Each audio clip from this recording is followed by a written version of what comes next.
বুঝতে পেরেছি।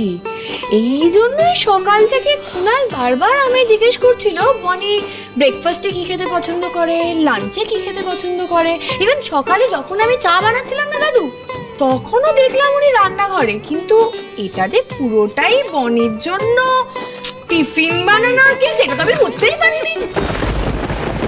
কুনাল, তুমি নিজেও তো সকালবেলা অফিস যাও, তোমাকে আর আমার বোনের জন্য রোজ রোজ সকালবেলা এত রান্না করতে হবে না। তোমার জন্য আর আমার বোনের জন্য, দুজনের জন্যই টিফিন আমি বানাই। কি করি? এতক্ষণে ঘুম ভাঙলো? আর ঘুম থেকে উঠে তুমি তোমার বোনের টিফিন নিয়ে ভাবছো? হ্যাঁ, কেন বাড়িতে আর কোনো কাজ নেই? বাড়ির তো এত কাজের দায়িত্ব তোমার ঘাড়ে।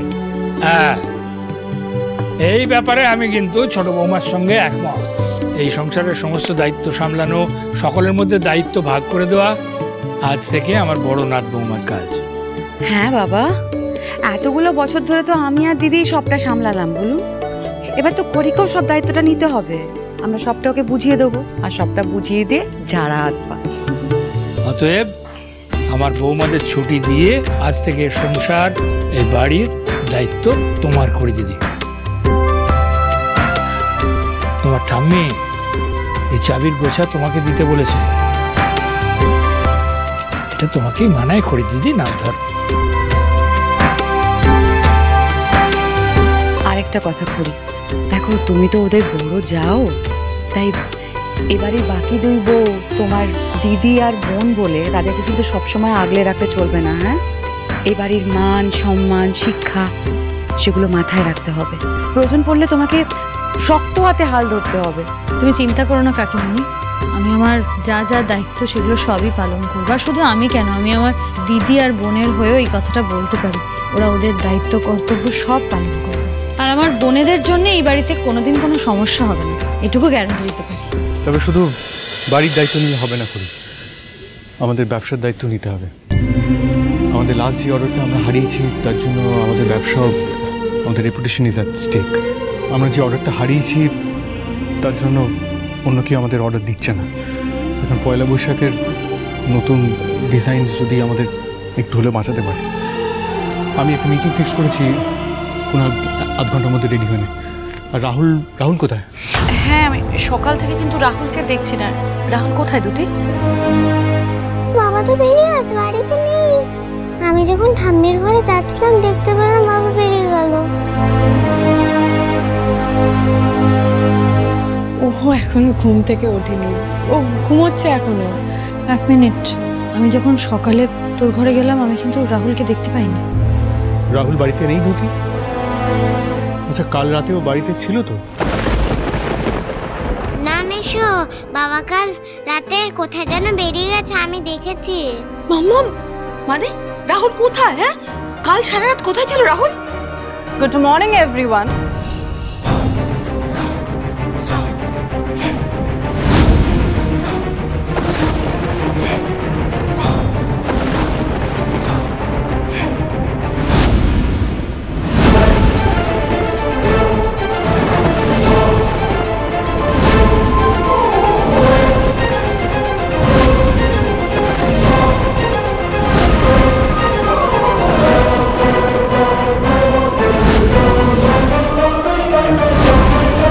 জুলি, তুমি এখানে? হ্যাঁ, ভাবলাম সকাল সকাল চলে আসি, বাড়িতে সবাইকে গুড নিউজটা একসাথে দিতে পারবো। এই, তোমার এত বড় স্পর্ধা হয় কি করে? তুমি আমাদের বাড়িতে এসেছো? উফ, আস্তে আস্তে, এত চেঁচামেচি করলে হয় সকাল সকাল? প্রেশার হাই হয়ে যাবে তো। একটু ধৈর্য ধরুন না। যখন এখানে এসেছি তখন নিশ্চয়ই বলবো কেন এসেছি। এত বড় একটা সারপ্রাইজ একটু সাসপেন্স বিল্ড আপ না করে এমনি এমনি বলে দিলে হয় বলো? তাই না রাহুল? আচ্ছা, রাহুল মনে কিছু বলতে চাইছে না। ওকে, নট আ প্রবলেম, আমি বলে দিচ্ছি। আসলে চুপ, একদম চুপ করে থাকো। শোনো জুলি, আমরা তোমার সাথে কথা বলতে চাইও না, আর তোমার কোনো কথাও শুনতে চাই না। নিজের মান সম্মান নিয়ে যদি এতটুকু বদর থাকো তাহলে কি কোয়াইট। যা কথা বলার আমরা রাহুলের সাথে বলবো।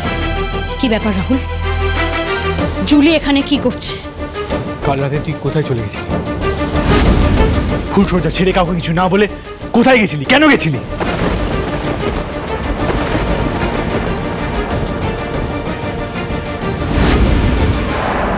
মামা, কালকে তোমায় যে অঙ্কগুলো শিখিয়েছি ঘরে গিয়ে প্র্যাকটিস করো। যাও, রুমে যাও। না, আমি কোথাও যাব না। এই পচা আন্টিটাকে যেতে বলো মিমি। ওইখানে কেন আসছে ওর সাথে? এখানে তো বড়রা সবাই কথা বলছে, তুমি কেন বুঝতে পারছো না? তুমি রুমে যাও প্লিজ। না, আমি কোথাও যাব না। এই পচা আন্টিটাকে বেরোতে বলো। যাও, তুমি চলে যাও। তুমি যদি না যাও আমি কামড়ে দেব। Behave yourself! গড রাহুল, তোমার এই মেয়েটা তো প্রচন্ড দিনকে দিন ডেঞ্জারাস হয়ে যাচ্ছে। ওকে দেখেই বোঝা যায় একদম ভালো শিক্ষা পেয়ে মানুষ। আর হবেই বা কি করে? দেখেই তো বোঝা যায়। আফটার অল কার থেকে শিক্ষা পাচ্ছে দেখতে হবে না? ওয়াচ ইউর ওয়ার্ডস জুলি, একদম বাড়াবাড়ি করবে না।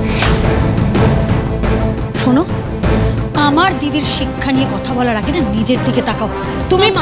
তুমি কেন আমার কথা শুনছো না? তোমাকে তো বারবার বলছি ঘরে যেতে, কেন যাচ্ছ না বলো? আগেই পচা দুষ্ট আন্টিটাকে যেতে বলো। ও আসলেই তোমার আর বাবার ঝগড়া হয়। তোমার কি ভালো লাগে কি ভালো লাগে না, আই জাস্ট ডোন্ট কেয়ার বেটা। তুমি শুধু এটা জেনে রাখো, আজ থেকে আমি এখানেই থাকছি, আমি কোথাও যাচ্ছি না। এটা কি তোমার বাড়ি? না, এটা আমাদের বাড়ি। তুমি চলে যাও। মামা, এইভাবে কেন কথা বলছো? তোমাকে বললাম না এইভাবে কথা না বলতে। আগে বলে এই আন্টিটা যাবে। এই আন্টিটা থাকলে সব বাজে হয়। চলো, রুমে চলো। আমি যাবো না। What's happening, Rahul? এসব কি হচ্ছে? জুলি কি বলছে তখন থেকে? আরে রাহুল, চুপ করে কেন আছিস? আরে বল, কি হচ্ছে এসব? রাহুল আর কি বলবে? যা বলে আমি বলছি তো, আমার থেকে চুপটা শুনুন। ইনফ্যাক্ট একটু আগে যা শুনেছেন একদম ঠিক শুনেছেন। আজ থেকে আমি এই বাড়িতেই থাকবো আর সবার সাথেই থাকবো। মামা বাড়ির আবদার নাকি? থাকবো বললেই আমরা থাকতে দেবো? কোন অধিকারে তুমি এই বাড়িতে থাকতে এসেছো? আর এই সমস্ত আজে বাজে কথা তুমি আমাদের মুখের উপর বলার সাহস আর ঔদ্ধত্য পাও কোথা থেকে? প্রশ্নটা তো অধ্যত্ত না মাসিমণি, প্রশ্নটা অধিকারের। অধিকার মানে? মানে আমি এখানে থাকবো, এটা আমার অধিকার। কারণ এখন এটাই আমার বাড়ি। তাছাড়া রাহুল যেখানে থাকবে সেখানে তো আমিই থাকবো, তাই না?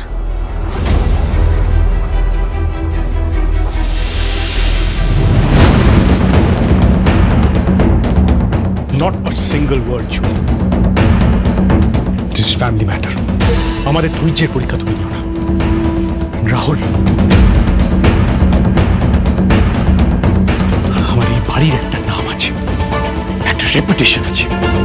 সোসাইটিতে লোকজন আমাদের চেনে। তুই আগে এরকম ভুল করেছিস, আমাদের নাম ডুবিয়েছিস। তোকে অনেকবার চান্স দেওয়া হয়েছে, তার নয়। বাড়িতে বড়রা হয়েছে, দাদু ঠাম্মি সবাই হয়েছে। আমি চাই না ওরা অসম্মানিত তোর জন্য। So whatever you've done, just deal with this mess. আর বল এই বাড়ি থেকে যেন চলে যায়। আমি চাই না বাইরের কোনো লোক এই বাড়িতে আর অশান্তি ক্রিয়েট করুক। কে বাইরের লোক ঋদ্ধি? আমি? আমার মনে হয় তোমার কিছু একটা ভুল হচ্ছে। আমি তো আর বাইরের কেউ নই, আমি তো সিংহরায় পরিবারের সদস্য। এখন এই বাড়ির বউ আমি। বউ মানে?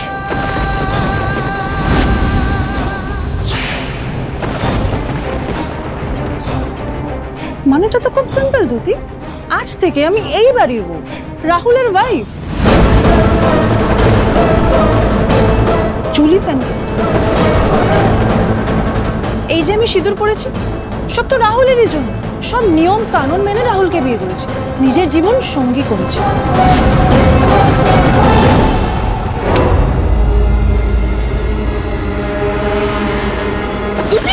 দিদি, ও বলছে ও রাহুলের ওয়াইফ। ও যদি রাহুলের বউ হয় তাহলে আমি কে? সে তুমি নিজেকে যা ভাবার ভাবতে পারো, শুধু রাহুলের ওয়াইফ, কারণ সেটা আমি।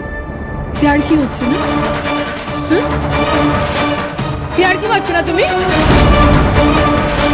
তুমি কি ভেবেছো তুমি এই বাড়িতে এসে যা ইচ্ছে তা বলে যাবে, এই বাড়ির প্রত্যেকটা মানুষ তোমার কথা বিলিভ করবে? আমি মেনে নেব যে তুমি রাহুলের বউ?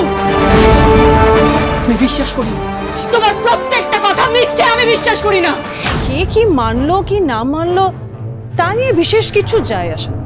তবু যদি ব্যাপারটা নাই মানতে পারো তাহলে সত্যিটা রাহুলকে জিজ্ঞেস করে নাও। কি হলো, তুমি চুপ করে দাঁড়িয়ে আছো কেন? এই জুলি এই কথাগুলো কেন বলছে? কি বলছে ও?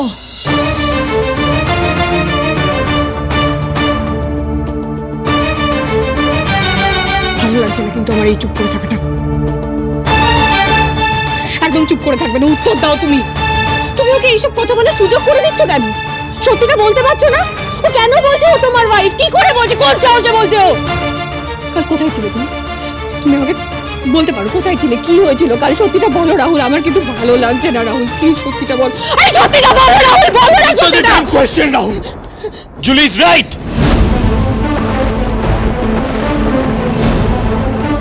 জুলি এতক্ষণ ধরে যা যা বলেছে সব সত্যি। She is my wife. মনে থাকে তুই এরকম করা কি করে বলতে পারিস? দুদি তো লিগ্যাল ওয়েডেড ওয়াইফ। একজন স্ত্রী থাকতে তুমি আরেকটা বিয়ে করতে পারো কি করে? এসব কি করে এসেছো তুমি? দাদু, আমি যা করছি সেটা আমার ডিসিশন, এটা আমার লাইফ, এটা নিয়ে তোমাকে। কি বললি তুই? কি বললি?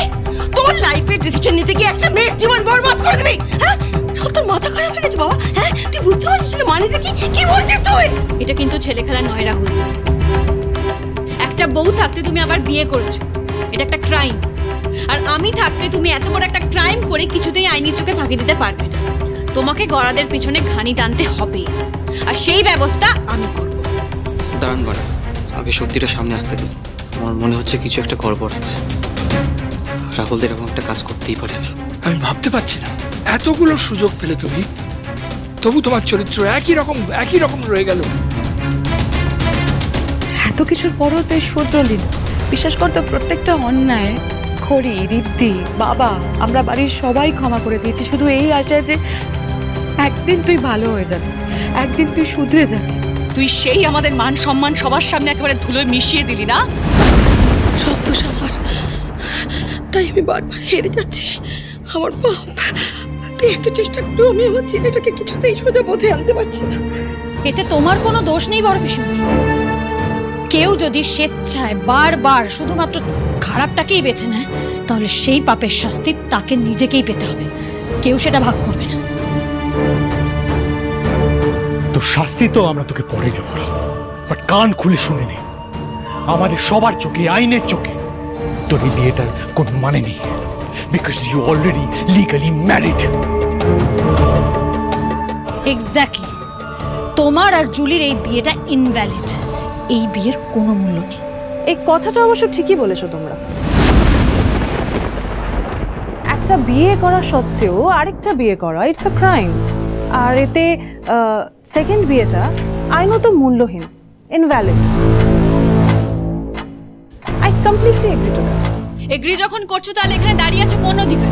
বেরিয়ে যাও। বেরোনোর কথা তো আমার নয় বনি। দেখো, তোমাদের কথাটা আমি সাপোর্ট করছি, আর সেই জন্যই বলছি যে এবার থেকে লিগালি বউ হিসাবে আমি এই বাড়িতেই থাকবো, আর দুটি যাবে বাড়ির বাইরে। কারণ দুটি আর রাহুলের বিয়েটা ইনভ্যালিড। ব্যাপারটা বোঝা গেল না তো? ঠিক আছে, আমি বুঝিয়ে দিচ্ছি। আসলে টেকনিক্যালি আমার আর রাহুলের বিয়েটা অনেক আগেই হয়ে গেছিল, দুতি আর রাহুলের বিয়ের অনেক আগে, আর তার প্রুফও আমার কাছে আছে। Just a minute.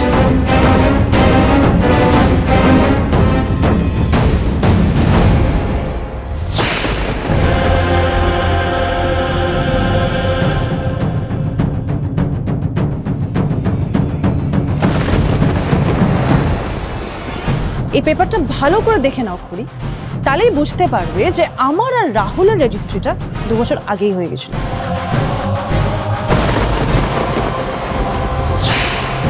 দেখি কাগজটা। যা দেখার দূর থেকে দেখ। সরি, এই পেপারটা আমি কারোর হাতে দিতে পারবো না। আসলে আমি না তোমাদের স্পেসিফিক্যালি খড়ি তোমাকে না আমি একদম বিশ্বাস করি না। আফটার অল দুটি তো তোমার দিদি হয়, তাই না? বাট এনিওয়েজ, তোমাদের যদি এখনো কোনো ডাউট থাকে তাহলে এই কাগজটা কিন্তু সোজা উকিলের কাছে যাবে, আর আমি এই ব্যাপারে একদম হেজিটেট করব না। এই তোমার এত সাহস কি করে হয় গো? তুমি দাঁড়িয়ে দাঁড়িয়ে আমাদের থ্রেট করছো। থ্রেট নয় মাসিমণি, ইটস আ ওয়ার্নিং। আসলে এতদিন তো আমি চুপ করেছি, কাউকে কিচ্ছু বলিনি। ভেবেছিলাম ধীরে ধীরে রাহুল ধুতিকে ছেড়ে আমার কাছে ঠিক ফিরবে। আর যখন জানতে পারলাম যে আবার আপনারা জোর করে ধুতির সাথে রাহুলের বিয়ে দিচ্ছেন, তখন তো বললো না, সত্যিটা তো এবার সবার সামনে আসা উচিত। আর হ্যাঁ, রাহুল কিন্তু কালকে রাত্রেও আমার সাথেই ছিল। আসলে ও তো কোনোদিন ধুতিকে মেনেই নেই, বরাবর আমাকেই ভালোবেসেছে। ও আমার সাথেই থাকতে চায়, তাই আমিও ডিসাইড করে নিয়েছি যে আজ থেকে আমি রাহুলের সাথে এখানেই থাকবো।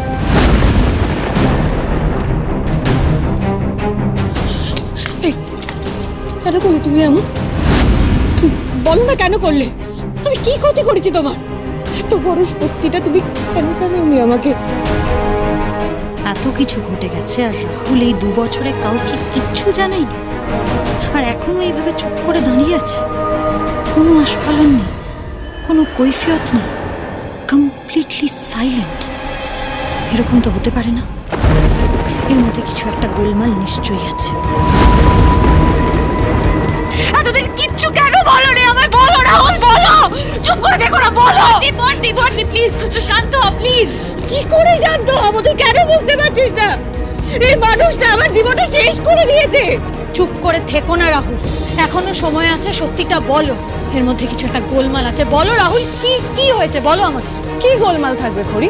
আমি আর রাহুল একে অপরকে ভালোবেসেছিলাম, তাই আমরা বিয়ে করেছিলাম। সেটা এতদিন রাহুল বলতে পারিনি, কারণ তোমার বোন প্রেগন্যান্সির অভিনয় করেছিল আর রাহুল বিয়ে করতে বাধ্য হয়েছিল। আর এখন তো সবাই জানে সেটা মিথ্যে ছিল। আর তাই আমি নিজের অধিকার ফিরে পেতে এখানে এসেছি, আর এটাই সত্যি। না, এটা সত্যি নয়। তুমি যা খুশি এসে বলবে আর আমরা সবাই সেটা বিশ্বাস করে নেবো, সেটা তো হতে পারে না জুলি, তাই না? রাহুল এখনো কেন চুপ করে দাঁড়িয়ে আছো বলো। তুই ওকে ছেড়ে দে করি, ওকে জিজ্ঞেস করার কোনো লাভ নেই। ও চুপ করে থেকে প্রমাণ করে দিল কে সত্যি বলছে আর কে মিথ্যে বলছে। আমি বিয়ে করে আমার জীবনটা নিজে নষ্ট করেছি, নিজে নষ্ট করেছি আমি নিজের জীবন। না দিদি, এটা ঠিক নয়। রাহুলকে এই কদিন আমি লক্ষ্য করেছি, আমি ওর মধ্যে একটা অন্য মানুষ দেখেছি, আর সেই মানুষটা আর আজকের এই মানুষটা এক হতে পারে না, হতে পারে না। কি ঠিক কি ভুল আমি জানি না, তবে আমি এটা জানি যে প্রমাণ রাহুলের এগেইনস্টে কথা বলছে। ও যদি সত্যি এই অন্যায়টা করে থাকে তাহলে এই বাড়ি ছেড়ে এখনই বেরিয়ে যাবে। ঠিক, এই বাড়িতে রাহুলের আর কোনো জায়গা হবে না। জায়গা নেই বললেই তো হলো না দাদু। রাহুল এই বাড়ির ছেলে, আর তাই ওর ভাগের সম্পত্তি তো আমরা নিয়েই ছাড়বো, দরকার হলে থানা পুলিশ করবো। এই কাকে কি বলছো তুমি? হ্যাঁ, কাকে তুমি থানা পুলিশের ভয় দেখাচ্ছ? কোন অধিকারে তুমি সেই ভয় দেখাচ্ছ?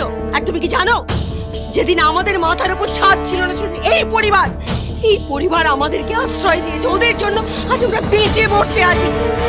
রাহুল, তুই এখন ওর কথা দাঁড়িয়ে দাঁড়িয়ে শুনছিস? তুই কিচ্ছু বলবি না? তোর লজ্জা শরম কিচ্ছু নেই? বলো তো রাহুল, এবার তুমি বলো তুমি কি চাও? দাদু, এই ব্যবসা এই প্রপার্টিতে আমারও অধিকার আছে। তুমি অন্যায়ভাবে আমাকে বঞ্চিত করতে পারো না।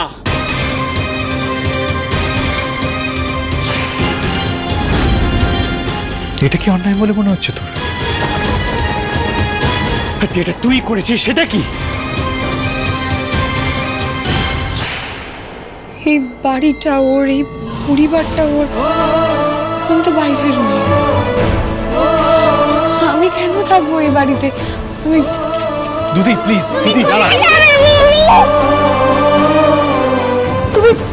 তুমি নিচে কেন এসছো বলো? তোমাকে তো ঘরে থাকতে বলেছিলাম আমি। তুমি গেলে আমিও তোমার সঙ্গে চলে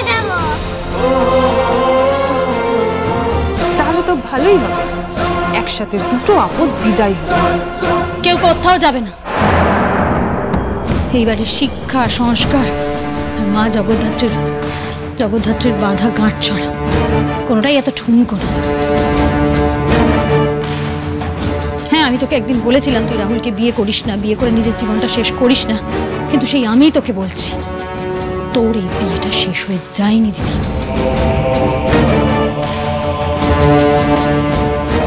তোর অধিকার কেউ কেড়ে নিতে পারেনি আর কোনোদিনও পারবে না। ঈশ্বরের বাধা গাঁট ছড়ার জোর তুই এখনো দেখিসনি, এবার দেখবি। আর আমিও দেখতে চাই আমি থাকতে আমার দিদির বিয়ে কি করে ভাঙে।